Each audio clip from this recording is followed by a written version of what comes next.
Once there was a village in a faraway place when there was a dark and slinky bulge in the sea. It was floating too long. Then the children who saw this, they think it was an enemy ship, but then they saw it had no flags or mast, and they thought it was a whale.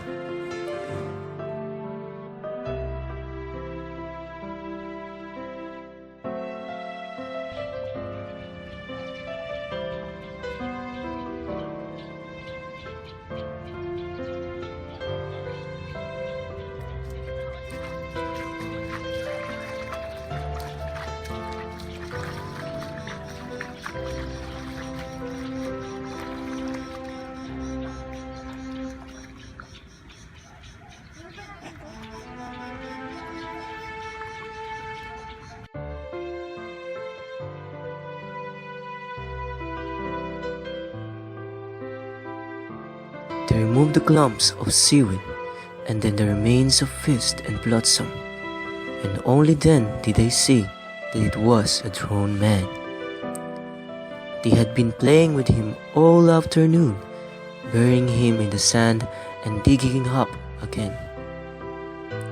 Then the man was curious of what these children playing with, only to find out it was a drowned man. They carried him out of the seashore and brought into the nearest sea. However, they noticed he weighed too big and smelled fishy.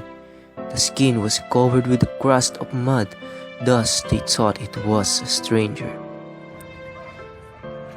The village was made up of only 20-odd wooden houses that had stone courtyards with no flowers, and which were spread about on the end of a desert.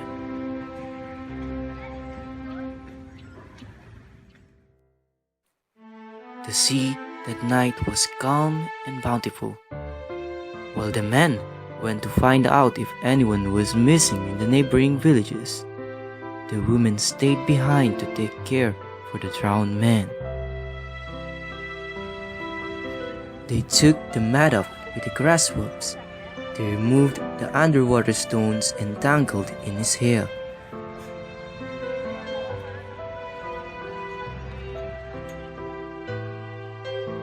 On the other hand, there is nothing enough cloth that is fitted in him. Even the cloth of the tallest and the biggest man in the village doesn't fit him. That is why the women decided to sew a dress for him out of the sailcloth in order to give him at least a dignity in his burial, even though he was a stranger.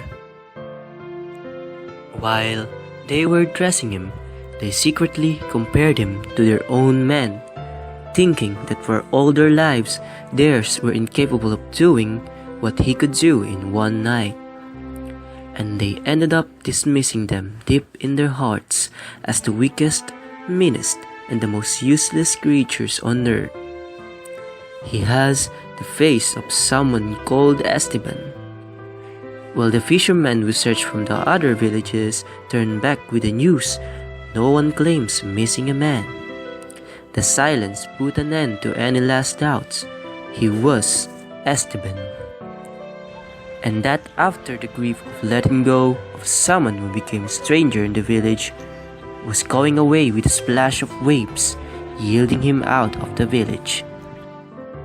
And all the women who had patiently cared for him, those who secretly passionate of imagining such huge men are weeping of grief, but with a joy in their hearts and face, thinking that Esteban was once visit their land. And if ever he would still be alive, he would say this: "Look there, where the wind is so peaceful now, that it's gone to sleep beneath the beds. Over there, where the sun's so bright, that the sunflowers don't know which way to turn. Yes, over there, that is Esteban's village." 2, 3, go!